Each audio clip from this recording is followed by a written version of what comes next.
Part 2 of moving this axle forward. We have our fitting and our modulator valve, which Alan down at AMI got these for us.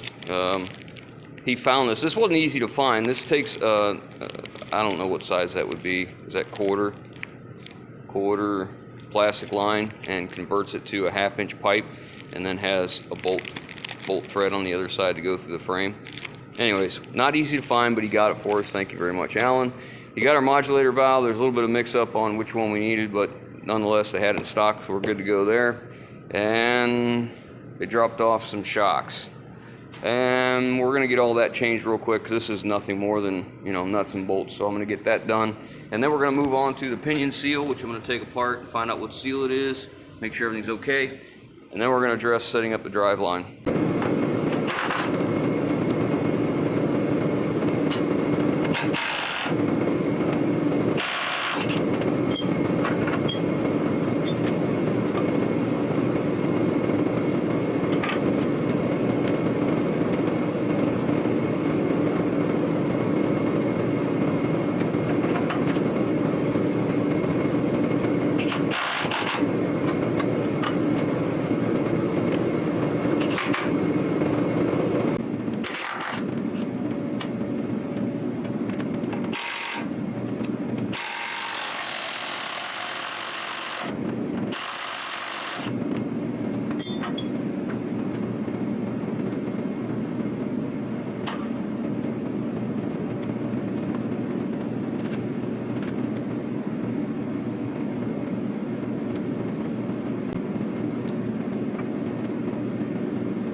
I'm going to clean the bolts up real quick, both of them.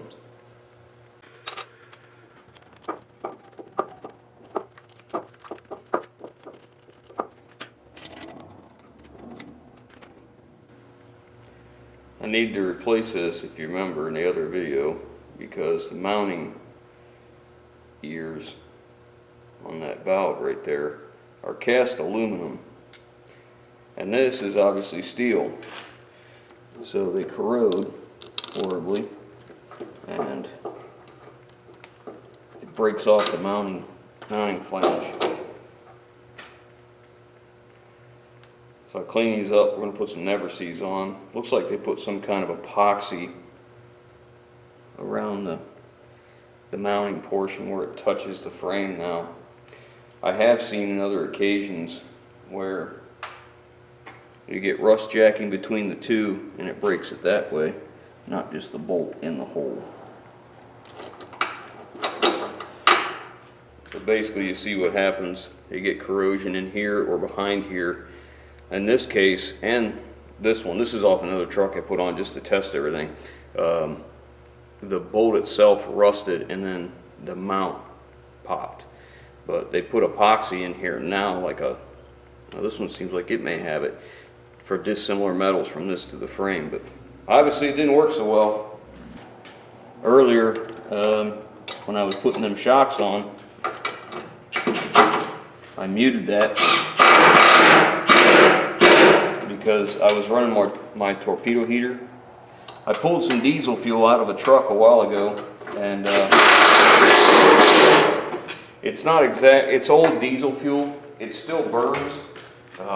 And I use fuel oil in my furnace, but I don't want to put that old diesel in my fuel oil and possibly contaminate it. If for some reason there's something wrong with my torpedo heater, then you know, all I'm out is what the gallons that are in my torpedo heater, not my 275 gallon tank that's that runs my furnace. I didn't contaminate all that, so that's why I've been running that, if you were wondering why it was muted.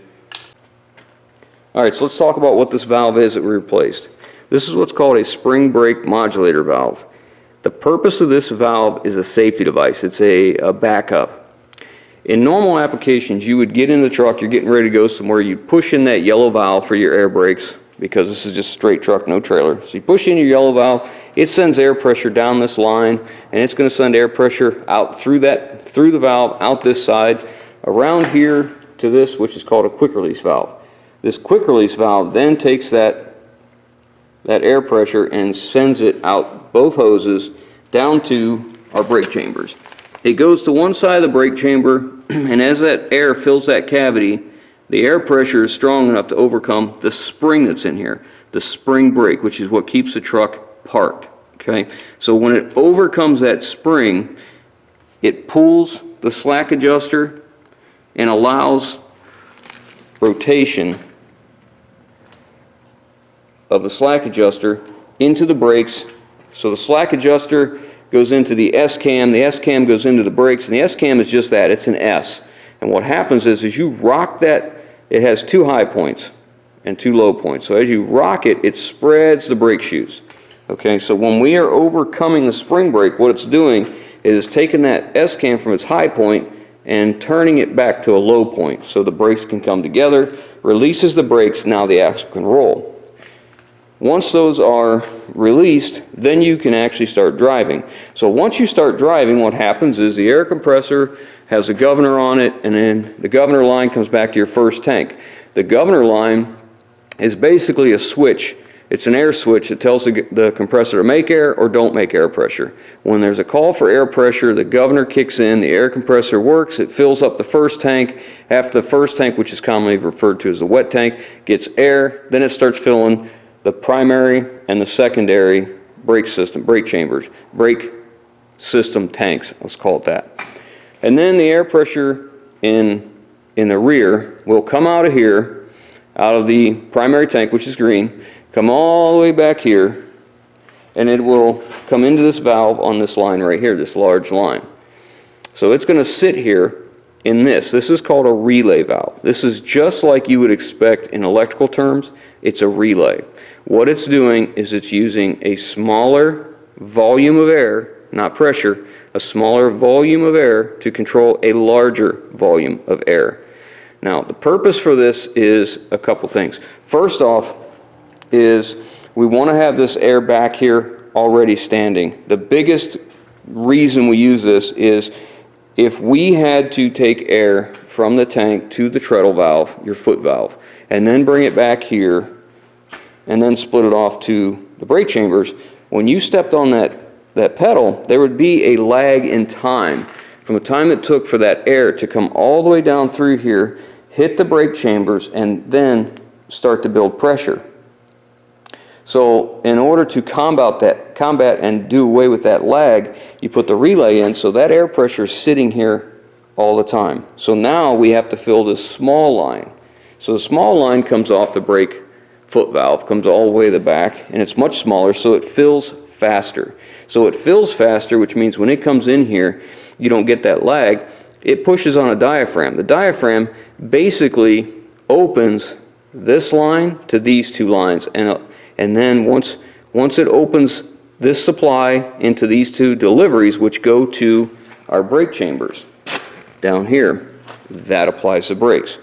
Now, the spring brake modulator valve comes into play here because it monitors this brake system, making sure it's working. As long as this is working, every time you put your foot on the brake, this pass-through is just that, just a pass-through. In the event that you lose air pressure, you don't have any air pressure to activate your rear brakes, that changes the piston inside of here. And then what happens is it begins to spring brake modulate. Okay, it'll take this line, which is the secondary. This orange line comes off the treadle valve, foot valve, from the front, which is the front brake circuit. I know it gets confusing to some guys when I talk about primary and secondary, because primary is not the front. The front is secondary braking. Think of it this way.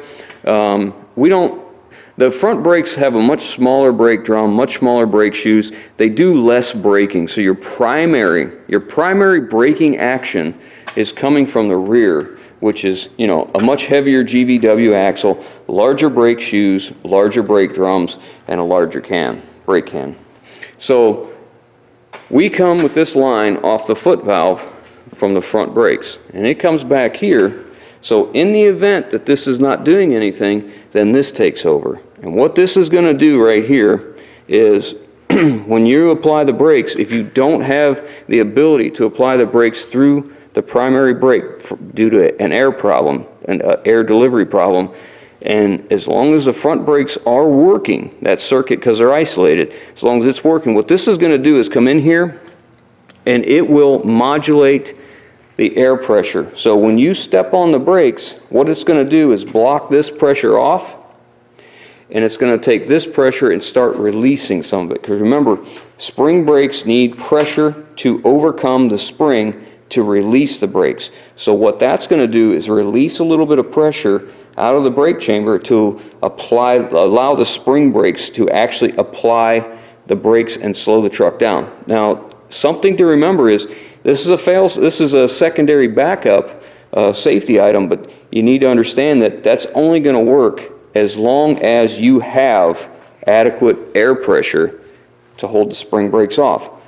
After so many touches of the brake pedal, you're going to run out of air pressure that's able to overcome and keep the spring brake released. So then they're just going to be full applied. So the idea is it's enough to get you maybe 2, 3, I'm guessing, brake applications and get pulled over quickly. So that's the purpose of it.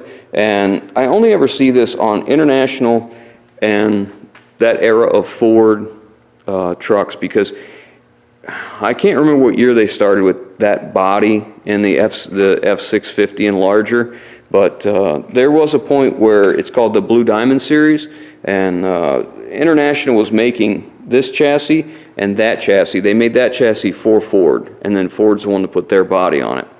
So that's why this looks remarkably familiar and similar to the F-Series you see us work on a lot. Anyway, so that's how that works. I hope that helps. Either that or it was just a rant and tangent for nothing. Squirrel. Anyways, so now we need to get our fittings put on. So I'm going to hurry up and do this. This is nothing more than I cut the line to length and, you know, screw the pipe fitting into it and bolt it to the frame, and that's it. So let me get this done real quick, and then we'll get on to the pinion. All right, we're ready to move on to the pinion seal. Now, being as though we're going to be doing the pinion seal, now we're going to measure that yoke again so that we can work on the driveline angle. So before we can do any of this, we need to make sure that if you have an air suspension, I got to make sure my air suspension is full and at ride height, and that the truck is sitting on fairly level ground.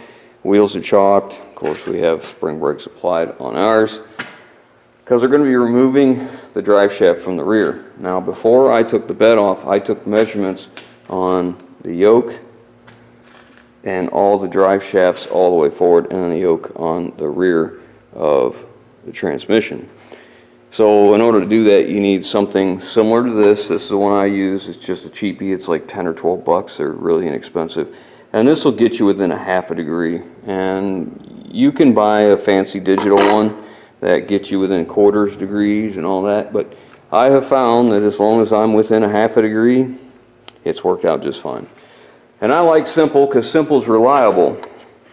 Now, we're going to be doing that pinion seal, so I got to take that yoke off. So I have to pull the drive shaft out, and I thought it'd be a good time to show you how we measure, because we have to do what's called a working angle. We have to figure out the working angle of each U-joint. So that takes measuring that yoke, the drive shafts, all the way through. I'll show you the drive shaft when I get that out, but I'm going to show you what we have right now on the drive shafts themselves. This one looks to be about,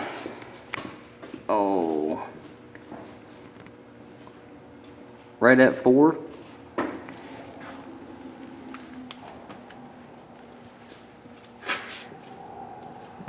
4.5, 5, right in that area. We could go with either.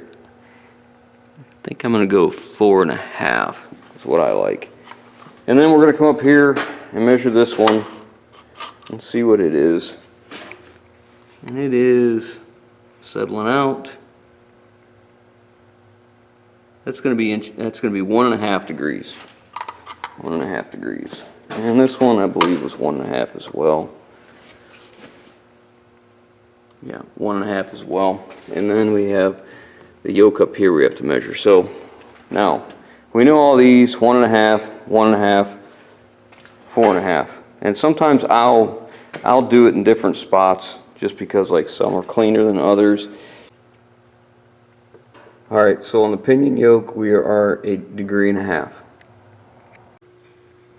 All right, it's very hard to see there because there's no room in here. That's 2.5 degrees.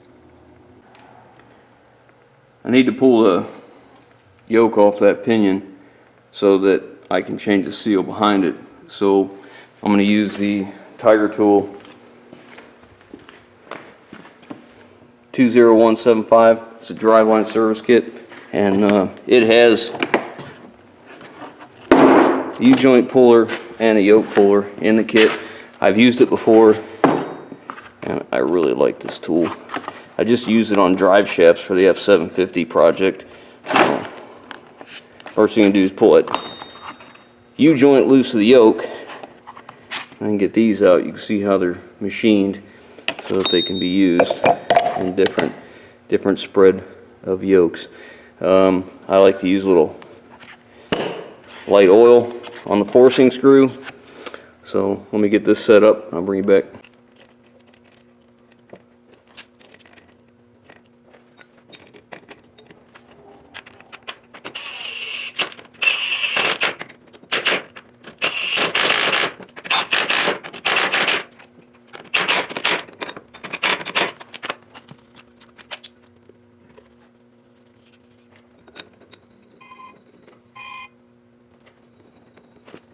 I'm getting the forcing screw right in the center of the yoke before I tighten it up.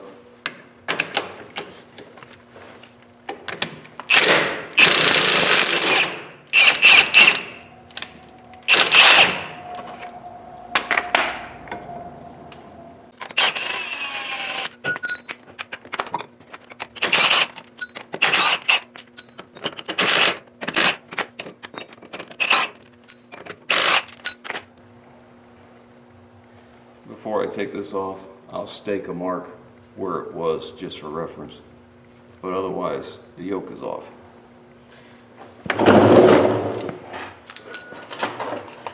As you can see, there's no damage to the forcing screw whatsoever. Well, I guess it's pretty obvious why it's leaking. I'm going to use this, or attempt to get it out with this seal puller. I don't know who makes this. It just says made in the USA. That's all we know. Anyways, I'm going to attempt to get underneath the seal behind it like this and pull it out. And wish me luck. It's pretty rusty. I believe it's going to come apart in pieces, but we'll see. Would you look at that? Check that out. Came out in one piece. I am amazed. I got the yoke back on. The seal's in, the yoke's on, it's torqued. I used a 3/4 torque wrench on that to get it in there. The drive shaft's back in. I filled the differential up with full synthetic gear oil. It's all ready to go. We have been measuring the drive shaft and trying to figure out the working angles and adjusting accordingly. So what's going to happen here is, in order to know that we have this set up right, we have to measure the working angle of each U-joint. There's 4 U-joints, one here, one here, one here, and one there. The way you find a working angle of a U-joint is you measure each side of the U-joint. You're gonna measure the drive side and the driven side. So this would be the drive side. This is what's doing the driving of this particular U-joint, and this is the part that's being driven. So the back of the transmission has a yoke, which would be the drive part of the U-joint. And then the transmission U-joint would come up to it, which is what's being driven. So we'll measure on the end, like I showed you on the yoke, measure that. That gives us our drive angle. And then our driven is when we put the meter on the drive shaft and measured what it is. The way that Spicer shows to do this is to, if your drive shaft is pitched down and at your U-joint you have another pitch down, then you subtract the two values. And that gives you your working angle of that U-joint. So then you'd figure that one out. If it is correct, you move on to the next one. So you take that measurement you already have. Now that becomes the driven, and this becomes, or that becomes the drive, this becomes the driven. You take that measurement and this measurement, and seeing how they're both still going down, you're going to subtract those two. This one, same thing. Measure here, take the drive value, because these are both still going down, subtract the two, that gives your working angle here. And the same thing on there. Now, the thing about this is there's a lot of different ways you can do this, and a lot of people go kind of crazy about this. And it's unfortunate in this situation. We're not going to be going any deeper into this. The best thing I can tell you is you should set it up how you like. I like, when I measure all this out, that I have all my values together and they are very close to zero when you do the math all together. And as close to zero as we can get, the better. And the reason being, when you have a U-joint changing direction, it's coming down, the drive shaft comes down and it hits a point here and bends, that movement right there creates speed, a change in speed. So as that U-joint comes around and this part of the U-joint begins to come to the top, it's going to jump in speed for just a second to get over that hump every time it comes around to one of these cross sections. What that does is the more severe an angle you put that drive shaft on, the bigger the difference in that speed jump, the higher that speed jump is up to back down. The closer to level or in the same plane it is, the less you'll notice that change in speed. And why that's important is because if you have a difference in speed that's dramatic at one place and it doesn't match the rest of these, what will happen is you'll have one part of the drive shaft that's turning faster than the other for a split second while it's coming around in that axial movement, and that's where we can get vibrations. Vibrations can be caused by other things, bad bearings in the back of the transmission, bad U-joint, bad carrier bearing, center support bearing, whatever you call it, bad slip yokes. These things will wear and get slop in them, bad pinion bearings, so on and so forth. But this is how I set it up. And when I measure this from the factory, I am within half a degree of the factory front to back, and I'm pretty pleased with that. I'll work with that. Every single one came close enough in my working angles that I'm right back to factory. So now the next thing to do is get this back outside and get the flatbed flipped over, and we're going to start making changes to the flatbed. So that's the end of this one. The maintenance is all taken care of. We're all charged up on the, as far as filled up on the differential. So we are just about ready. I've checked for leaks. Everything seems to be good to go. So now we are ready to get this thing out of here. So that's the end of this one, guys. I hope you enjoyed that. If you haven't already, hit the subscribe button. Leave your comments down below, guys, and we will catch you on the next one.